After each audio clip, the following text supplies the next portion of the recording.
цагдаагийн байгууллага үүсч байгуулагдсан 95 жил, Улаанбаатар хотын цагдаагийн газрын 90 жил, за Ахмадын холбооны 50 жилгээд олон ой тохиолж байгаа холбоотойгоор бол цагдаагийн байгууллага урлаг, спорт, уулзалт, өдрөлөг гээд олон шинэлэг үйл ажиллагааг зохион байгуулан явуулж байна. За үүний нэг нь маргааш буюу Баасан гарагт 5 дугаар сарын 10 гаруйны өдөр өглөөний 09 цагаас 17 цагийн хооронд Чингисийн талбайд нээлттэй хаалганы өдрөлгийг зохион байгуулан явуулах гэж байна. Тэгэхээр энэ өдрөлөгт бол цагдаагийн байгууллагын бие бүрэлдэхүүнээр ажиллана. Тэгэхээр цагдаагийн газар хэлтсийн ажлууд маань одоо дүүргийн цагдаагийн хэлтсүүд одоо үйл ажиллагаагаа сурталчлан үйлчилгээ үзүүлэх юм аа. Тэгэхээр одоо жолооны үнэмшилтэй холбоотой асуудлыг тухайн газар шийдвэрлэх, за иргэдэд үйлчлэгээ байна. Үйлчлэгнээс ял шийтгэлийн гэрчлэгээ авах.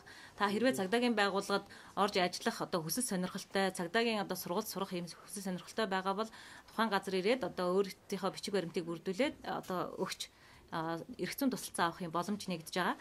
Тэгэхээр одоо олон үйлчлэгээнүүд одоо зэрэг тэнд хүрэх дүүргийн одоо иргэд тухайн газар хүрэлцэн ирээд үйлчлэгээ авах юм боломжтой. Дээрээс нь цагдаагийн байгууллагыг одоо үйл ажиллагааг сурталчилсан ийм томоохон одоо ажиллагаа болох юм аа. Тэгэхээр ард иргэд та бүхнийг энэ ажиллагаанд бас хүрэлцэн ирэхийг урьж байна.